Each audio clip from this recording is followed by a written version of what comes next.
सर्वेभ्यः नमो नमः। बहुत बहुत स्वागत है आपका अपने प्यारे चैनल सुगम संस्कृतम में। और मैं हूँ आपकी शिक्षिका प्रीति पांडे और आज मैं लेकर आई हूँ आपके लिए 6th क्लास का संस्कृत की पाठ्यपुस्तक रुचिरा का दसवां पाठ, दशमः पाठः कृषिकाः कर्मवीराः।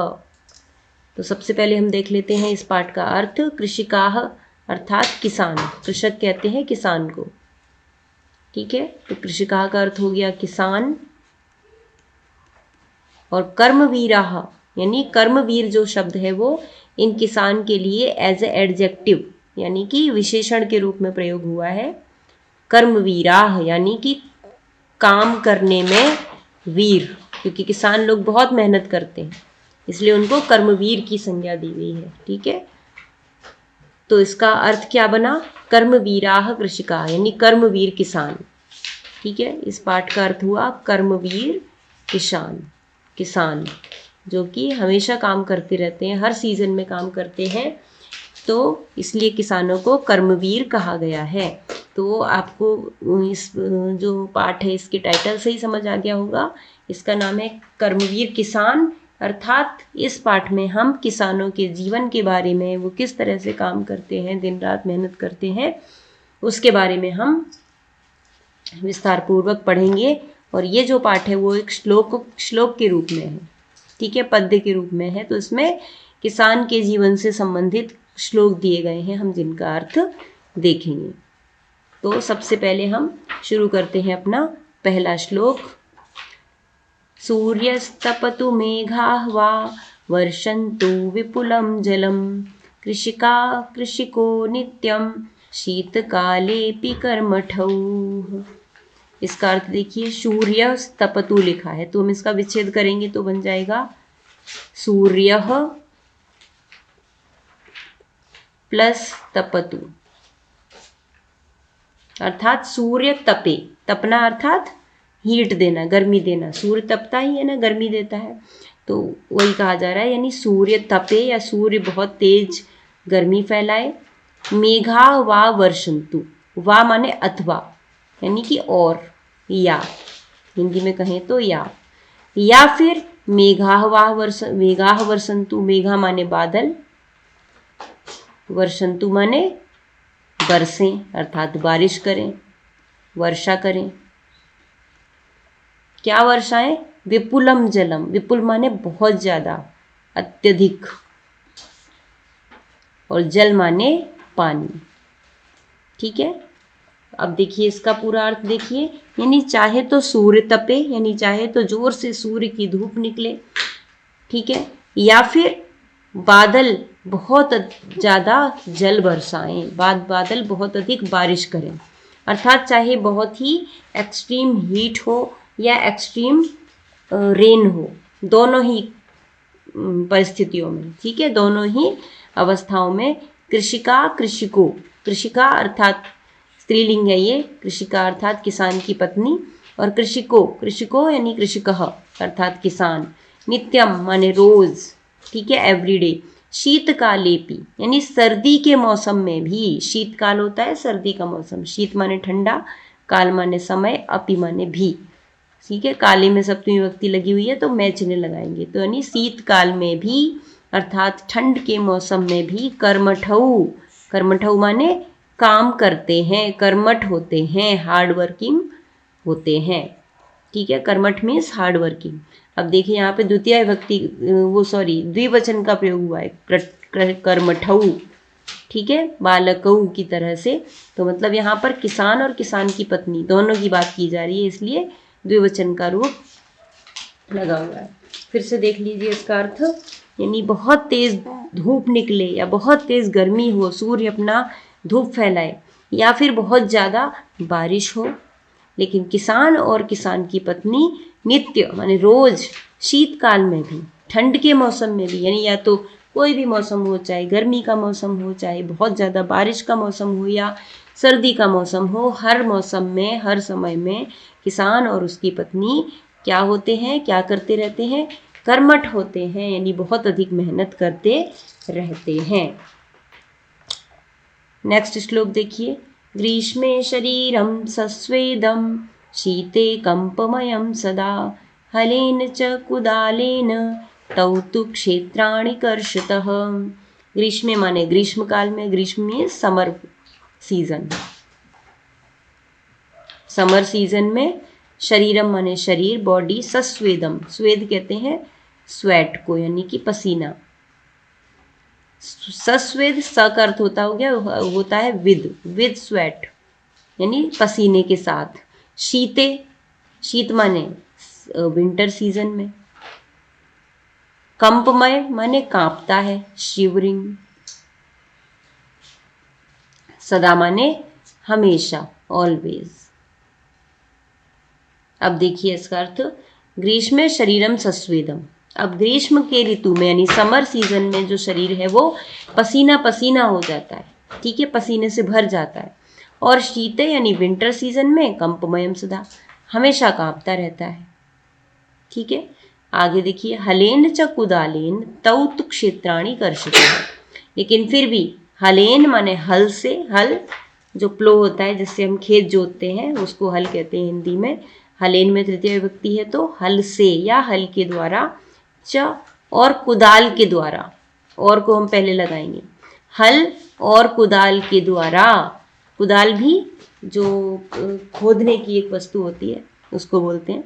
तो हलेन च कुदालेन यानी हल और कुदाल के द्वारा, तऊ माने वे दोनों, दोनों कौन, किसान और उसकी पत्नी, तू माने तो, वे दोनों तो क्या करते रहते हैं, क्षेत्राणि कर्षतः, खेतों को जोतते रहते हैं, खेतों में प्लोइंग करते रहते हैं। चाहे चाहे गर्मी में शरीर पसीने पसीने हो जाए या सर्दियों में कांपता रहे, फिर भी कौन, किसान और उसकी पत्नी हल और कुदाल को लेकर, हल और कुदाल के द्वारा खेत को जोतते रहते हैं। अगला प्रश्न, अगला श्लोक देखिए, पादयोर्न पादत्राणे शरीरे वसनानिनो निर्धनं जीवनं कष्टं सुखम दूरे हि तिष्ठति। इस श्लोक में कहा जा रहा है, पादयोर न पदत्राणे, पादयो माने पैर, फीट, ठीक है। फीट में क्या है, न माने नहीं, पदत्राणे अर्थात कोई भी फुटवेयर, पैरों को बचाने वाली चीज। और पैरों को कौन बचाता है, जूते या चप्पल, ठीक है। तो कोई भी फुटवेयर यानी उनके फीट्स में, उनके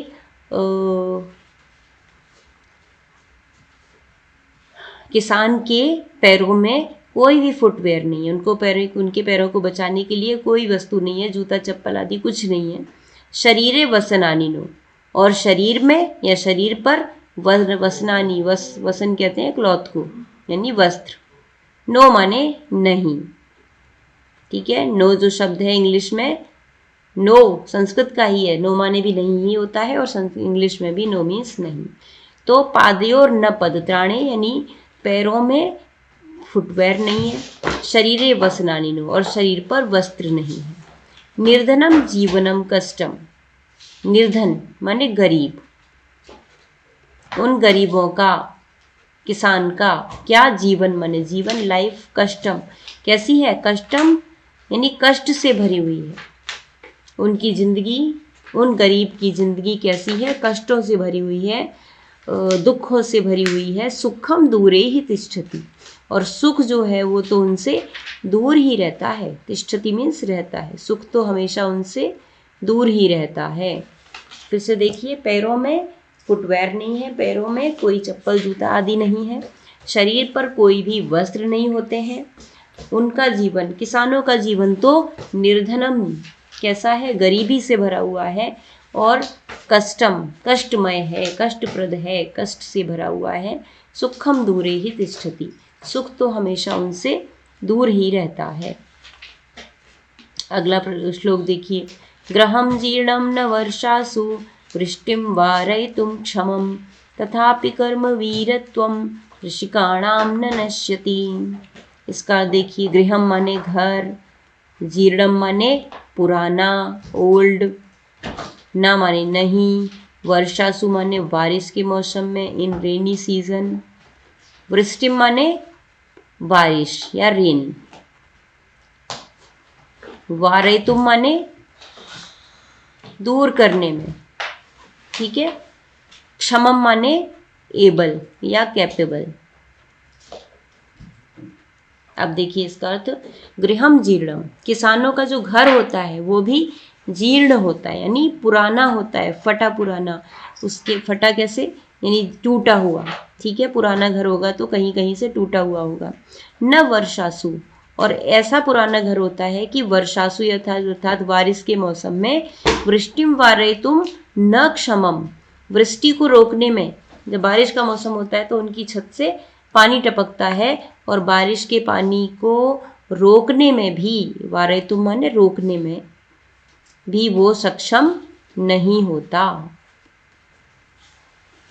ठीक है। घर उनका इतना पुराना होता है, इतना टूटा फूटा होता है कि बारिश के मौसम में वो बारिश के पानी को रोकने में भी सक्षम नहीं होता। आगे, तथापि माने फिर भी, येट, कर्मवीरत्वम कृषिकाणाम न नश्यति, कृषिकाणाम कर्मवीरत्वम न नश्यति, फिर भी किसानों का जो कर्मवीरत्वम है, कर्मवीरता है, उनकी जो मेहनत करने की शक्ति है, ठीक है, उनका जो मेहनत करने का जो जुनून है, जो जज्बा है, जो इमोशन है, वो कभी भी न नश्यति, नष्ट नहीं होता। नहीं, फिर भी वो लगातार, उनके घर में गरीबी है और रहने के लिए ठीक से घर भी नहीं है, फिर भी उनकी जो कर्मवीरता है, उनकी मेहनत करने की जो शक्ति है, उनका जो जोश है, उसमें कभी भी कोई कमी नहीं आती, वो कभी भी नष्ट नहीं होती, वो कभी खत्म नहीं होती। अगला श्लोक देखिए, तयोः श्रमेण क्षेत्राणि सस्य पूर्णानि सर्वदा, धरित्री सरसा जाता या शुष्का कंटकावृता। तयोः माने उन दोनों की, तस्य तयोः तेषाम, षष्ठी विभक्ति द्विवचन, यानी उन दोनों का। दोनों कौन है, किसान की पत्नी और किसान, ठीक है, तो इसलिए तयोः लिखा है, सर्वनाम शब्द है। उन दोनों के, श्रमेण तृतीया एक वचन, यानी श्रम से, मेहनत से, उन दोनों की मेहनत से, क्षेत्राणि माने खेत, शस्य पूर्णानि सर्वदा, सर्वदा माने हमेशा, कैसे हो जाते हैं, शस्य पूर्णानि, शस्य माने हरे भरे, पूर्ण माने भरे हुए, हरियाली से भरे हुए, ठीक है, फुल विद ग्रीनरी। तो तयोः श्रमेण क्षेत्राणि, उन दोनों की मेहनत से खेत भी हरे भरे, हमेशा हरे भरे रहते हैं। और क्या होता है, धरित्री सरसा जाता, धरित्री माने धरती, अर्थ सरसा कैसी हो जाती है, रस से भर जाती है, रस से भरी हुई धरती का होना मतलब हरियाली से भर जाना, ठीक है, हरी भरी। जाता माने हो जाती है, या माने जो, शुष्का कंटकावृता, जो शुष्का माने सूखी हुई, ड्राई, जो कभी ड्राई थी, जो कभी कंटकावृता थी, यानी कंटकों से भरी हुई, कांटों से भरी हुई थी, फिल्ड विद थॉर्न। आवृता, कंटकावृता में देखिए दीर्घ संधि हो रही है, ठीक है, कंटक प्लस आवृता, कंटक प्लस आवृता, यानी कांटों से, आवृता माने भरी हुई, ठीक है। तो धरती जो है, जो सूखी और कांटों से भरी हुई धरती भी कैसी हो जाती है, सरस हो जाती है, हरी भरी हो जाती है। फिर से देखिए इसका अर्थ, उन दोनों की मेहनत से खेत भी हरे भरे, हमेशा हरे भरे रहते हैं, और जो धरती कभी सूखी और कांटों से भरी हुई रहती है, वो धरती भी हरी भरी हो जाती है। अंतिम श्लोक है, शाकमन्नं फलं दुग्धं दत्त्वा सर्वेभ्यः एव तौ, क्षुधा तृषाकुलौ नित्यं विचित्रौ जनपालकौ।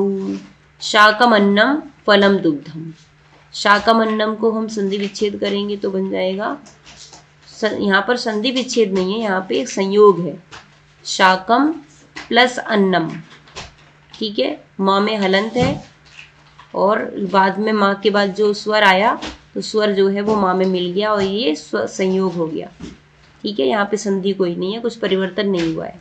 तो शाकम माने, शाक कहते हैं हम सब्जी को, और अन्न कहते हैं अनाज को, ठीक है। किसान क्या क्या उगाता है अपने खेत में, सब्जी, अनाज, फल, तो वही यहाँ पे लिखा है, शाकम माने सब्जी, अन्नम माने अन्न, फल अर्थात फल, फ्रूट्स, दुग्धम माने दूध या मिल्क, दत्वा माने देकर, किसान की विशेषता क्या है कि किसान सभी को सब्जियां, अनाज, फल और दूध दत्वा माने देकर, सर्वेभ्य एव तौ सभी के लिए, सर्वेभ्य माने सभी लोगों के लिए, एव माने ही, तौ माने वे दोनों, ठीक है।